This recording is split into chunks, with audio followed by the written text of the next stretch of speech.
क्या लगा था ना मैच स्टार्ट होने से पहले कि लखनऊ ने तो हैदराबाद को मैच शुरू होने से पहले ही टॉस जीतकर बॉलिंग के डिसीजन से पूरा गेम गिफ्ट में दे दिया है। हैदराबाद को पहले बैटिंग का इनविटेशन दिया और हम सब जानते हैं कि एटलीस्ट हैदराबाद जब हैदराबाद में खेलती है तो कितनी डिस्ट्रक्टिव हो सकती है। पहली इनिंग में अपनी बैटिंग के स्कोर से ही पूरा गेम अपनी तरफ कर सकती है। पर यह ऋषभ पंत का बोल्ड डिसीजन था, अपने आप पर और अपने बॉलर्स पे विश्वास था, जिसकी वजह से अब लखनऊ ने हैदराबाद को हैदराबाद में हरा दिया और अपनी टीम के लिए 2 पॉइंट्स कमा लिए। इस जीत का आगाज तो शार्दुल ठाकुर ने ही अभिषेक शर्मा को आउट करके किया और प्लान वही एग्जीक्यूट किया जिसकी बात मैंने पिछली वीडियो में भी करी थी कि हर बॉलर को कंट्रोल के साथ अभिषेक शर्मा को एक ही टप्पे पे बॉल डालनी है और शॉट वो फोर्स करवाना है जो पावर प्ले में आपके सर्कल के बाहर लगे 2 फील्डर्स के हाथ में जाए।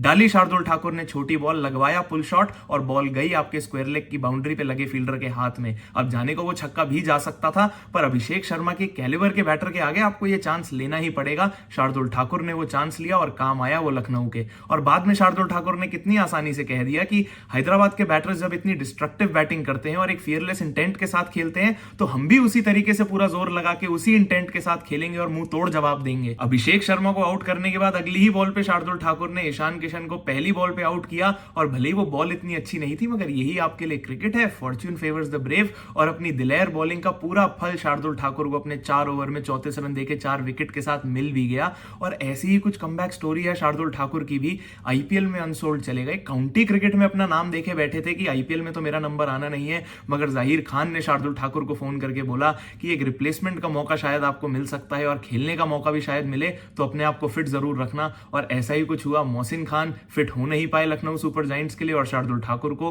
प्लेइंग 11 में खेलने का मौका मिल गया और अपने पहले 2 मैचेस में अच्छी बॉलिंग करके अब शार्दुल ठाकुर ने अपना प्लेइंग 11 में खेलना भी जस्टिफाई कर दिया। अब जरूर लखनऊ ने हैदराबाद के पहले 3 ओवर में ही 2 टॉप ऑर्डर के बैटर्स आउट जरूर करे और उसके बावजूद 190 रन लगवा दिए, पर यह भी लखनऊ के लिए एक मॉरल विक्ट्री होनी चाहिए कंसिडरिंग लखनऊ का बॉलिंग लाइनअप कितना इनएक्सपीरियंस्ड है और सामने हैदराबाद के जो डिस्ट्रक्टिव बैटर्स हैं, एक से लेके आखिर तक सभी 6 हिटर्स हैं। उसके बावजूद आपने 190 पे उनको आउट करके दिखाया और लखनऊ के बैटिंग को कंसिडर करते हुए ये एक विनिंग टोटल लखनऊ के लिए जरूर था जो उन्होंने करके भी दिखाया, जिसका पूरा क्रेडिट उनको निकोलस पूरन को ही देना चाहिए। पूरन ने हैदराबाद की टीम के साथ वो किया जो हैदराबाद की टीम के बैटर्स बाकी सारी टीमों के साथ करते हैं, न किसी बॉलर को सोचने का मौका दिया, न किसी फील्डर को बॉल पकड़ने का मौका दिया। और असल बात यही है कि अगर निकोलस पूरन के इतने ज्यादा रन इतनी कम बॉलों में नहीं आते तो लखनऊ सुपर जायंट्स ये 190 का टारगेट भी चेज नहीं कर पाती, क्योंकि भले ये टारगेट ऑन पेपर लखनऊ के जो प्लेयर्स हैं उनके हिसाब से तो बहुत कम लगता है, पर उनकी फॉर्म ऐसी नहीं है जो ये जस्टिफाई कर पाए कि ये टारगेट वो चेज कर देते। क्योंकि ऋषभ पंत और आयुष बदोनी ने जितनी बॉलें खेली वो उनके रन से जस्टिफाइड नहीं हो पाती। और असल बात यही है कि ऋषभ पंत जिस पॉइंट पे बैटिंग करने आए तब तो लखनऊ को कुछ 70 बॉलों में 70 रन से भी कम चाहिए थे, और ऋषभ पंत जिस कैलिबर के प्लेयर हैं वो सोचते ऐसा कि मैं 20 बॉल से पहले ये टारगेट खत्म करूं और अपनी टीम का नेट रन रेट इंक्रीज करूं। पर उसके बावजूद ऋषभ पंत रन बॉल खेलना ही चाह रहे थे, वो इंटेंट उन्होंने दिखाई ही नहीं कि मैं ये टारगेट को जल्दी खत्म करके अपना और अपनी टीम के लिए कुछ फायदा कर पाऊं। और वो फायदा होगा ही तब, वो कॉन्फिडेंस ऋषभ पंत के लिए वापस आएगा ही तब जब एक्चुअली वो पावर प्ले में कुछ बॉलें खेलेंगे, लखनऊ के लिए ओपन करेंगे। क्योंकि जब जब निकोलस पूरन के रन नहीं आएंगे लखनऊ की टीम स्ट्रगल करेगी, और उस स्ट्रगल से बचाने के लिए ऋषभ पंत का फॉर्म में आना बहुत जरूरी है। क्योंकि एक मैच आप भले ही जीत गए, पर आने वाले गेम्स के लिए आप अपने आप को इस पोजीशन में डाल ही क्यों रहे हैं कि आपका सिर्फ एक ही प्लेयर इन फॉर्म है। जहां तक बात हैदराबाद की है तो उन्हें किसी बात की टेंशन लेने की जरूरत नहीं है। उनकी इस हार से टेंशन बल्कि बाकी टीमों को होनी चाहिए, क्योंकि हैदराबाद अपना दूसरा ही गेम हार गई है। तो अब यहां से हार के वो इंप्रूव ऐसा करेगी कि ये वाली गलतियां वो सीजन में आगे नहीं करना चाहेगी।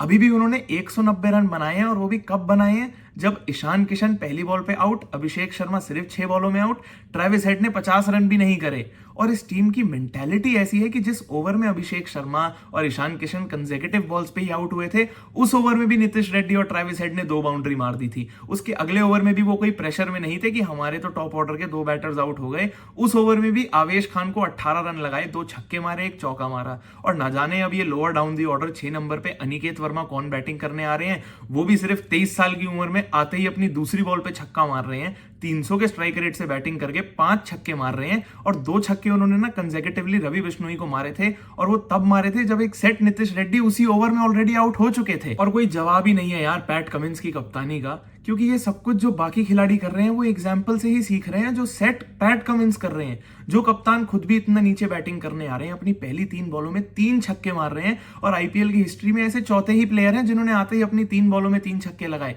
ऐसे एक और खिलाड़ी इसी गेम में निकोलस पूरन खेल रहे थे, उस लिस्ट में MS धोनी भी है, सुनील नारायण भी है, और वो कितने बड़े 6 हिटर्स हैं हम सब जानते हैं। तो अब उस लिस्ट में अगर पैट कमिंस है तो वो सिर्फ उनकी फियरलेस इंटेंट की वजह से है। उन्होंने ये नहीं सोचा कि मैं एंड तक खेलूं, विकेटें गिरी हुई हैं, पर अपनी विकेट से ज्यादा वो जानते थे कि ये 18 रन बाद में ज्यादा मैटर करेंगे।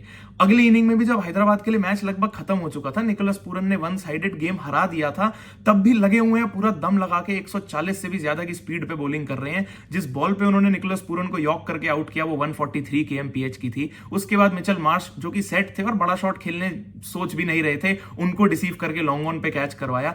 ऋषभ पंत बैटिंग करने आए तो उनको एक बाउंसर डाली, एक और बाउंसर डाली और अनसेटल करने की कोशिश करी।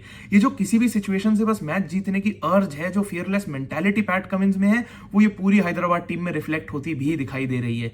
अभी तो सब मजाक उड़ा रहे हैं कि 300 पार बोल के तो इस टीम से 200 भी नहीं बने, पर ये 190 भी बहुत सारी टीमों के लिए सपना ही बन के रह जाएगा इस सीजन।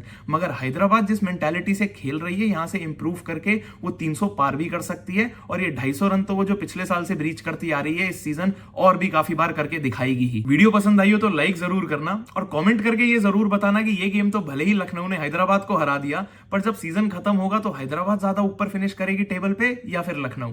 चैनल अगर अब तक सब्सक्राइब नहीं किया है तो सब्सक्राइब कर देना, क्योंकि मैं तो ऐसे ही हर गेम के बाद आके आपको कंटेंट देता रहूंगा, क्योंकि अभी तो बहुत क्रिकेट और बहुत बातें बाकी हैं।